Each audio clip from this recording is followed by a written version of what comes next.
이사야 53장 1절에서 9절까지 말씀 같이 읽겠습니다. 우리가 전한 것을 누가 믿었느냐? 여호와의 팔이 누구에게 나타났느냐? 그는 주 앞에서 자라나기를 연한 순 같고 마른 땅에서 나온 뿌리 같아서 고운 모양도 없고 풍채도 없은즉 우리가 보기에 흠모할 만한 아름다운 것이 없도다. 그는 멸시를 받아 사람들에게 버림받았으며 강고를 많이 겪었으며 질고를 아는 자라. 마치 사람들이 그에게서 얼굴을 가리는 것 같이 멸시를 당하였고 우리도 그를 귀히 여기지 아니하였도다. 그는 실로 우리의 질고를 지고 우리의 슬픔을 당하였거늘 우리는 생각하기를 그는 징벌을 받아 하나님께 맞으며 고난을 당한다 하였노라. 그가 찔림은 우리의 허물 때문이요 그가 상함은 우리의 죄악 때문이라. 그가 징계를 받음으로 우리는 평화를 누리고 그가 채찍에 맞음으로 우리는 나음을 받았도다. 우리는 다 양 같아서 그릇 행하여 각기 제 길로 갔거늘 여호와께서는 우리 모두의 죄악을 그에게 담당시키셨도다. 그가 곤욕을 당하여 괴로울 때에도 그의 입을 열지 아니하였으며 마치 도수장으로 끌려가는 어린 양과 털 깎는 자 앞에서 잠잠한 양같이 그의 입을 열지 아니하였도다. 그는 곤욕과 신문을 당하고 끌려갔으나 그 세대 중에 누가 생각하기를 그가 살아있는 자들이 이 땅에서 끊어짐은 마땅히 형벌받을 내 백성의 허물 때문이라 하였으리요. 그는 강포를 행하지 아니하였고 그의 입에 거짓이 없었으나 그의 무덤이 악인들과 함께 있었으며 그가 죽은 후에 부자와 함께 있었도다. 아멘. 네, 오늘 저희가 함께 보시는 말씀 이사야, 오늘 본문의 말씀은 너무나도 잘 알려진 말씀이죠. 오늘 이 말씀은 저희가 흔히 잘 알고 있는 종의 노래라고 하는 말씀입니다. 종의 노래. 그러니까 예수 그리스도를 미리 앞서서 이때가 거의 약 주전 700년경이거든요. 주전 700년경이니까 뭐 굉장히 앞선 시대죠. 주전 700년경이니까 거의 700년이나 앞서서 이후에 예수께서 오시는 것을 다 예언해 준 내용입니다. 그런데 그 내용 자체가 너무나도 예수께서 걸어가실 그 모든 길과 그리고 예수께서 겪으실 모든 고난과 질고를 사실적으로 그대로 묘사해 놨어요. 이렇게 예수님께서 걸어가실 길에 대해서 예언해 놓은 그것을 이제 고난받는 종의 노래, 이렇게 말하는데 이사야에 한 4편가량 있습니다. 그 가운데 한 편이 오늘 우리가 같이 보신 이사야 53편 1절에서 9절까지 내용입니다. 그런데 여러분, 오늘 우리가 함께 보시는 이 내용을 보시면은요, 이 당시가 아까 말씀드린 것처럼 주전 700년경이라고 말씀드렸잖아요. 722년경에 북이스라엘이 멸망하고 아수르가 거기에 만족하지 않고 남유다까지 집어삼키려고 하는 거죠. 그래서 산헤립이 랍사게를 앞장세워서 이제 공격해 들어옵니다. 그래서 쑥대밭이 났고 예루살렘만 남았어요. 그럼 뭐 다 진 거예요. 남아있는 게 없는 거예요, 사실은. 이제 그냥 지는 것밖에 안 남았어요. 그런 때에 이사야가 예언의 노래를 전하는데, 사실 이사야는 뭐 여러분 우시야부터 요담, 아하스, 히스기야 이런 왕들을 겪었잖아요. 이사야가 우시야, 요담, 아하스, 히스기야 이런 왕들을 겪었는데, 이런 왕들을 겪으면서 하나님으로부터 말씀을 받아서 예언할 때에 정말 그가 기다리고 사모해야 될 메시아의 모습, 이스라엘 백성들은 아마도 초인적인 메시아를 기다렸을지 모릅니다. 아수르의 그 위협, 대제국의 그 엄청난 공포 앞에서 정말 슈퍼맨 같은 초인적인 메시아를 기다렸을 거예요. 그래서 대제국과 적국들을 그들의 코를 납작하게 만들어 드릴 만한 그런 초인적인 메시아, 무한한 능력이 있는 메시아, 엄청난 능력이 있는 메시아, 그런 메시아를 기다렸을 겁니다.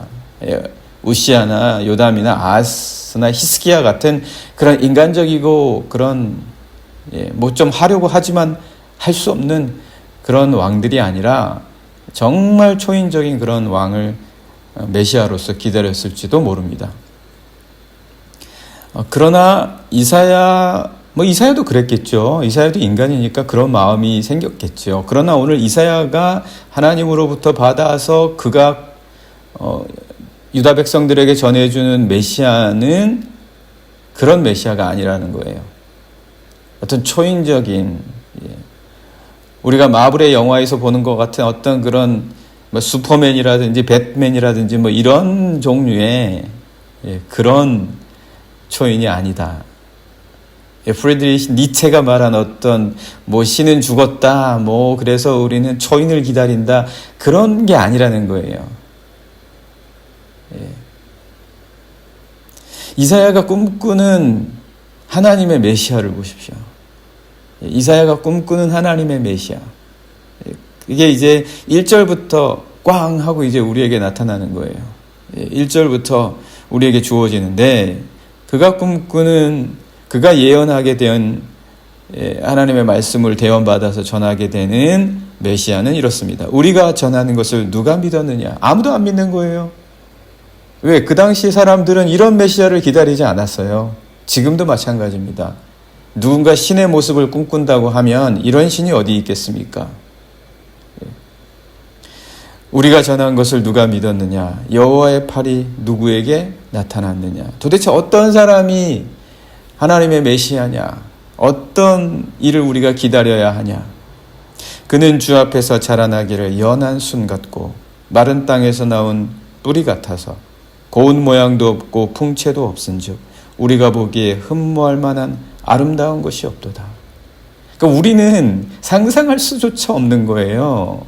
어떻게 이런 메시아가 메시아냐?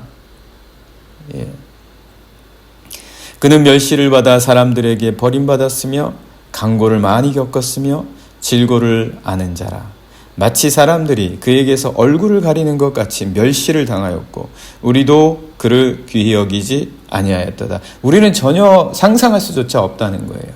우리는 하나님의 메시아를 전혀 이런 모습이라고는 예측할 수도 없다는 거예요. 우리도 그를 귀히 여기지 않았고 우리가 보기에 흠모할 만한 아름다운 것이 없고 우리가 전한 것을 아무도 믿지 않았다. 이 메시아에 대해서 이야기해주고 있습니다. 이 메시아가 도대체 어떤 메시아입니까? 무능력한 메시아예요. 사람들은 다 능력이 어마어마한 메시아를 기다렸습니다. 그러나 이사야가 전해주는 메시아는 무능력한 메시아입니다. 그런데 이 무능력은 마치 비유하자면 아기와 같은 무능력함이에요. 가장 순결함에서 나오는 무능력이에요. 가장 고결함, 가장 깨끗함에서 나오는 무능력이에요. 우리가 막 정말 능력이 있으려고 싸우고 분투하고 투쟁하고 그냥 능력을 조금이라도 더 가지려고 하는 그런 악착 같음에서 나오는 그럼에도 불구한 무능력이 아니라는 거죠. 어린 양에서부터 나오는 가장 순수한 무능력, 가장 고결한. 어찌 보면 이거는 신적인 무능력인 거죠. 이거는 무능력한 인간의 무능력은 아닌 거죠. 이거는 무능력해지고 싶어서 아니면 또는 무능력해서 어쩔 수 없는 그런 무능력이 아니라는 거예요.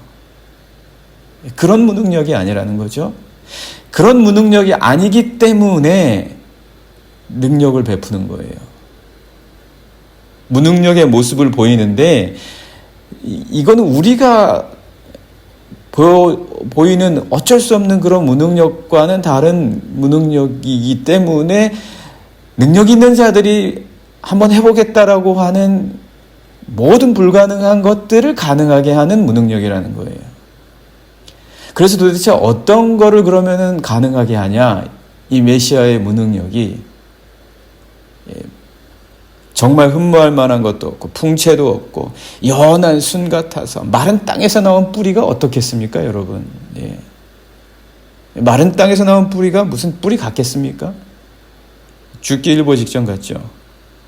예. 질고도 겪고 강고도 겪고 아주 형편없는 거예요. 그런데 이 무능력이 가능하게 하는 모든 불가능함은 뭐냐? 그게 이제 4절에서 6절까지 나오는 거죠. 예. 우리는 그냥 능력만 바라보는 거예요. 어떤 뭐 초인적인 능력 뭐 이런 것만 쫓아다니니까 이걸 못 보는 거죠. 우리는 모르는 거예요. 근데 그걸 이사야가 가르쳐 주는 거죠. 그러면 그런 무능력이 가능하게 하는 불가능이 뭐냐? 4절부터 보시면 그는 실로 우리의 질고를 지고 우리의 슬픔을 당하였거늘. 우리 거를 담당해 주는 거예요. 우리의 모든 질고와 우리의 슬픔을 대신 져주는 거예요. 누가 그걸 할 수 있겠습니까? 부모도 못합니다. 예. 아픈 거는 자기가 겪는 거예요. 자기가 이겨내는 거예요. 자기가 스스로 아파하는 거지 누가 대신 아파줄 수는 없는 거예요. 그냥 옆에서 위로해 줄 수는 있어요. 그러나 담당해 줄 수는 없습니다. 대신해 줄 수는 없어요. 그런데 이 놀라운 메시아의 어찌 보면 정말 무능력한 이 메시아의 능력은 그가 가능하게 하는 불가능은 뭐냐면 대신 져주는 거예요. 그래서 그는 실로 우리의 질고를 지고 우리의 슬픔을 당하였거늘. 우리는 생각하기를 그는 벌 받는구나. 그는 징벌을 받아 하나님께 맞으며 고난을 당한다 하였노라. 하나님께 맞으면 죽는 거죠. 하나님께 고난 당하면 죽는 거예요. 그런데 메시아는 하나님이시기 때문에 하나님이 내리시는 고난을 맞으면서도 우리의 질고를 담당해 주시는 거죠. 그게 가능한 거예요. 그 불가능한 일을 가능케 하시는 분이에요. 이거는 무능력 가운데서 일어날 수 있는 일입니다. 예, 마치 아기와도 같은 고결하고 숭고한 오직 그럴 때만 가능한 거예요. 그분은 메시아이신 거죠. 이런 놀라운 일 뿐만 아니라 5절에도 말씀 보시면 그가 찔림은 우리의 허물 때문이에요. 그러니까 우리 거를 담당해 주시는 거예요. 아무도 담당을 할 수가 없어요. 그러니까 이사야가 이 시대에 기다렸던 메시아는 바로 이런 모습이라는 거예요. 놀라운 거예요. 다들 능력의 왕, 히스기야가 못한 걸 이뤄낼 수 있고 아하스가 못한 걸 이뤄낼 수 있는 다 전부 다 그런 시대에 그거 기다리다 안 되니까 신은 죽었다라고 말을 하는 그 시대에 그런 때에 메시아가 어떤 모습인지 어떻게 오시는지를 우리에게 이사야가 알려줍니다. 그가 찔림은 우리의 허물 때문이요 그가 상함은 우리의 죄악 때문이라. 그가 징계를 받음으로 우리는 평화를 누리고 그가 채찍에 맞음으로 우리는 나음을 받았다. 그가 대신 맞아주는 거예요. 그가 무능력하기 때문에 우리가 능력이 있어지는 거예요. 그의 무능력이 우리에게 가능하게 해주는 거예요. 그가 불가능을 짊어졌기 때문에 우리는 가능해지는 거예요. 그래서 그의 무능력과 불가능은 모든 곳에서 가능하게 만들어줍니다. 그렇잖아요. 무능력한 분이 모든 것을 가능하게 해준다면 어디서나 이분은 능력이 있는 거예요. 좀 능력 있다는 사람이 뭘 하다가 좀 가능하게 하는 거는 그 능력이 있는 곳을 찾아다녀야 되지만 무능력한 분이 모든 것을 가능하게 해준다면, 불가능까지 가능하게 해준다면 어디에서나 능력이 있는 겁니다. 바로 그분이 우리의 메시아시라는 거예요. 우리의 모든 것을 짊어지는 이 놀라움을 우리에게 보여주신다. 그래서 그분이 무능력한 자리에서 우리는 가능해지고 우리는 나음을 입고 우리는 깨끗함을 입게 된다. 그래서 6절도 말씀 보시면 우리는 다 양 같아서 그릇 행하여 각기 제 길로 갔거늘 여호와께서는 우리 모두의 죄악을 그에게 담당시키시는 거예요. 하나님께서 그에게 담당시키시는 거예요. 그분 때문에 우리에게 담당시키지 않으시고 그분이 계시기 때문에 그 메시아만이 가능하시기 때문에 그 메시아에게 그걸 감당해 주시는 거예요. 우리가 기다리는 왕이 누구냐? 아하스냐? 히스기야냐? 고레스냐? 도대체 누구냐? 우리가 기다리는 왕은 메시아, 연한 순 같고 가지 같은 나사렛 사람 예수이시다. 원래 순이라는 말이 나자잖아요. 나사렛.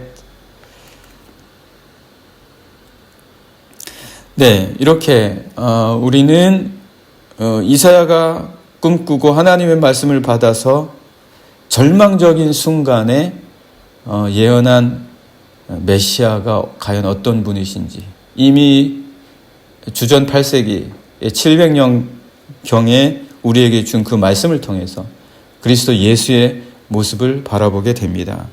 그 예수 그리스도는 무능력하시기 때문에 모든 것을 가능하게 하시고 불가능한 것을 가능케 하시는 분이다. 오늘 우리는 우리의 삶에서 왜 우리의 이 불가능한 모습 속에서도 가능을 꿈꾸냐? 왜 불가능함 안에서도 왜 우리는 가능하다고 소망을 말하냐? 왜 희망을 말하냐?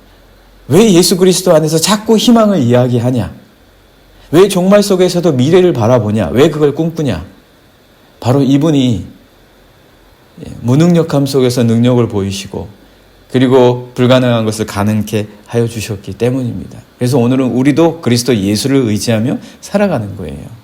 그래서 7절부터 9절까지의 말씀도 보시게 되면 이분은 그걸 담당하는 거예요. 그러니까 우리도 세상 속에서 담당할 수 있는 거예요. 우리의 도움이 그에게서 오는 거예요. 7절도 보시면 그가 곤욕을 당하여 괴로울 때에도 그의 입을 열지 아니하였으며 마치 도수장으로 끌려가는 어린 양과 털 깎는 자 앞에서 잠잠한 양같이 그의 입을 열지 아니하였도다. 무능한, 숭고한 무능함, 그러나 능력. 오늘 우리 다 약하잖아요. 이 약함을 다 담당해 주시는 거예요, 그분이. 그래서 우리는 가능해지는 거예요. 그래서 우리는 소망 속에서 꿈꿀 수 있는 자가 되는 거죠. 8절 그는 곤욕과 신문을 당하고 끌려갔으나 그 세대 중에 누가 생각하기를 그가 살아있는 자들의 땅에서 끊어지면 마땅히 형벌받을 내 백성의 허물 때문이라 하였으리요.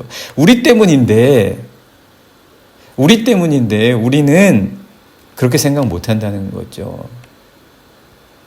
그는 강포를 행하지 아니하였고 그의 입에 거짓이 없었으나 그의 무덤이 악인들과 함께 있었으며 그가 죽은 후에 부자와 함께 있었도다. 그의 이 메시아의 그리스도 예수의 놀라운 구원의 능력을 우리의 도움이 어디서 오는지를 오늘 우리가 이 새벽에 함께 보았습니다. 네, 오늘 이 새벽에 나오셨는데요. 우리 함께 같이 기도하면 좋겠습니다. 주님, 오늘 우리는 주님 안에서 봅니다.